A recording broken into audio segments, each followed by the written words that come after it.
I've lost Mandalore. My people have been massacred. There's no time to explain everything now. Obi-Wan, I need your help. The holo flickered off, but Obi-Wan Kenobi remained focused on the projector in the center of the Jedi Council war room. As if by staring at it, he could make it tell him more. The message was from Duchess Satine, leader of Mandalore. Her words were rushed and her normally regal bearings strained. Most disturbing of all, the transmission had ended with Mandalorian supercommandos surrounding her, their blaster rifles drawn. Obi-Wan resisted the urge to charge out of the chamber, board a ship, and make the hyperspace jump to help his friend. He would listen to Yoda and Ki-Adi-Mundi, the Jedi Masters who summoned him to hear Satine's message. Yoda was first to speak. Your thoughts on this, Master Obi-Wan? Obi-Wan paused to gather himself before reporting what he knew of the situation on Mandalore. Satine has enemies. She's dealt with the corruption of her Prime Minister, but she's also been at odds with Death Watch for years. The Duchess strives to maintain peace, while Death Watch has stooped to terrorist tactics to overthrow her. If there was a takeover on Mandalore, I'm sure Death Watch is responsible. Death Watch is a Mandalorian faction, Master Ki-Adi-Mundi said, his manner gentle. That means this is an internal affair for Mandalore. I am afraid we cannot help. Obi-Wan could scarcely believe his ears. Had the Master not just seen and heard the same holo? We can't just hand Mandalore over and let Satine become a martyr, Obi-Wan protested. Ki-Adi-Mundi squared his shoulders. I am afraid her decision to keep Mandalore neutral makes this situation difficult. With respect, Master, we face difficult decisions every day. Everything about this war is difficult. Yoda sighed. In sympathy or in frustration, Obi-Wan wasn't sure. Understand your feelings, I do, Obi-Wan. But to take action, support from the Republic Senate we will need. Obi-Wan couldn't keep the bitterness out of his voice. You know what the Senate will decide. They will not send aid to a neutral system. Yoda closed his eyes.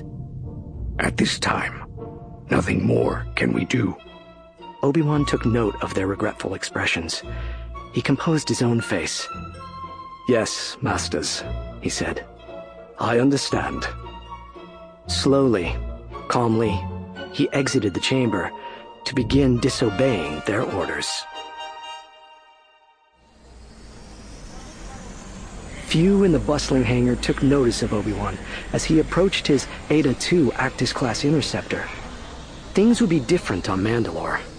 The presence of a Jedi on a planet struggling to remain neutral in the war between the Republic and the Separatists would do more than attract attention. It might be considered an act of aggression. It might lead to further violence, more death. At least Obi-Wan would be disguised. He adjusted the sack on his shoulder, which contained the Mandalorian armor of Rako Hardeen, an identity he'd assumed during a recent mission. But there was nothing he could do to hide the identity of his ship. Going somewhere, Master? Obi-Wan stopped in his tracks. Reluctantly, he turned around.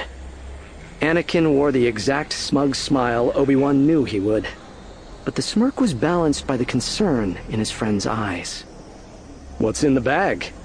Oh, you know, traveling clothes, Obi-Wan said breezily. One likes to be appropriately dressed for any occasion. Anakin lowered his voice. Including an unauthorized mission to Mandalore? Obi-Wan waited for a mechanic to pass out of earshot. I presume Padme told you about Duchess Satine's message to me? Yes, and how the Jedi Council refused your request to help her. Obi-Wan frowned. Just hearing the words brought up a disturbing flash of anger. He took a calming breath. It's not like you to disobey an order, Master. This is different, Anakin. I understand. If it were Padme in trouble, that's not what I mean. Again, Anakin's barely suppressed smile said something different than the grave look in his eyes. Well, in any case, I'm coming with you. Obi-Wan had foreseen this. Anakin was as close as a brother, and of course he wouldn't let Obi-Wan face this mission alone. So Obi-Wan gave Anakin an answer crafted to convince him to stay behind. The presence of one Jedi on Mandalore will be hard enough to conceal. 2 Jedi will be impossible. You'd put the mission at risk. And Satine. Obi-Wan watched the struggle on Anakin's face. The thing he wanted to do versus the thing he needed to do. In the end, reason won out. This was much to Obi-Wan's relief. He wasn't sure what he would have done if Anakin had decided the other way. At least take my ship, Master. The Twilight? That bucket of bolts? I thought you liked me. Corellian freighters come and go from Mandalore by the dozens. She's your best chance at landing unchallenged. Besides, the transponder's malfunctioning, so you can leave Coruscant orbit without anybody noticing. It was Obi-Wan's turn to smirk. Malfunctioning, or deactivated on purpose? Anakin shrugged with innocence. Hey, you know the Twilight. She's seen some heavy battles these last few weeks. It takes a toll. Thank you, Anakin. He clasped his Padawan's shoulder in farewell. Obi-Wan's jaw tightened. He felt something. A shadow. Perhaps the grip of fear for Satine he'd been trying to control. Or a flash of anger at the Council's unwillingness to help her. Master? Obi-Wan swallowed. I'll be back as soon as I can. Anakin nodded. You do what you need to do. I'll be waiting. Anakin's ship didn't like Obi-Wan.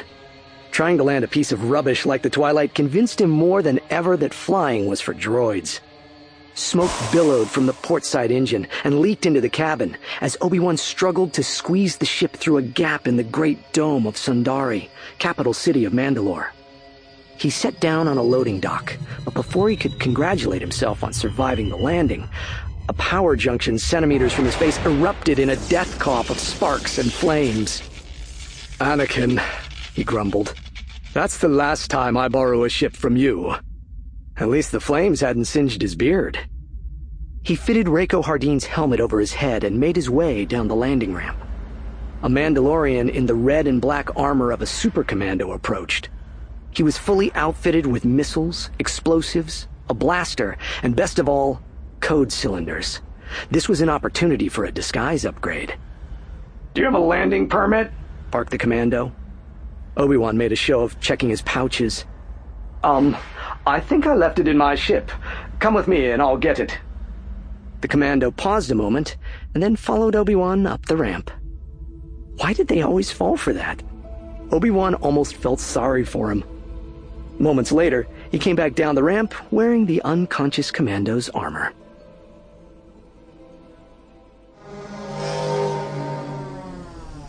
Obi-Wan landed the commando's stolen speeder on the top-level landing platform of the prison complex. Prisoner transfers were handled there, and a half-dozen guards stood watch. Obi-Wan walked up to a pair of them as if it was something he did several times a day. He handed over his code cylinder. You're cleared, one of them grunted. Obi-Wan was pleased he didn't have to knock out another few Mandalorians. The cell blocks formed a labyrinth of transparent walls, floors, and ceilings. Shaded figures of guards passed above and below, and the haunted eyes of prisoners looked out through the clear doors of their cells. Obi-Wan suspected most of them weren't criminals, but enemies of Prime Minister Almec, which meant they were friends of Satine.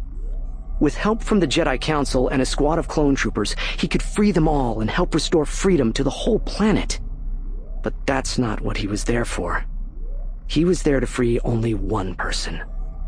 His heart jumped when he found Satine, sitting on a bench in her bare cell, facing a blank wall. She was still dressed in the elegant robes of a duchess, but her hair hung limp and unkempt about her slumped shoulders. She always took care to present herself with dignity, wearing colors that reminded one of rich foliage and adopting floral-inspired hairstyles that she wore like a crown. It was not vanity, it was strategy. Her appearance was designed to remind her people that their world had been one of lush forests and jewel-colored lakes before war turned Mandalore into a desert. With the people's help and consent, she would lead them forward to an even better age. Obi-Wan tapped a control pad, and the cell door slid open. He stood on the threshold of her cell, too many words rising to his lips for him to speak. Satine did not turn around. "Here to do your master's bidding?" There was contempt in her voice, but also strength. Obi-Wan removed his helmet. "I do my own bidding." "Obi-Wan!" Satine sprang off the bench and ran to him, pressing her cheek against his chest. He could not fully return her embrace, but neither could he stop himself from smiling. Gently, he pushed her away. He examined her face, her shadowed cheeks, the dark circles under her eyes. "Are you alone?" she whispered. "Yes. The Jedi Council and the Galactic Senate will be of no help to us here." He hoped he'd managed to conceal his bitterness and anger. These were unwelcome emotions, and Obi-Wan didn't want Satine to witness them. Putting his helmet back on, he checked the corridor to make sure there were no guards approaching. The way was clear, at least for the moment. He took her hand and led her from her cell. They hurried to the closest turbolift. Obi-Wan smacked the pad to summon a car, and they stood there, waiting for it to arrive, awkward and exposed to any guard who might happen to come along. "I trust you have an escape plan?" she asked. "As always, my dear." It was more important to sound confident than to be confident.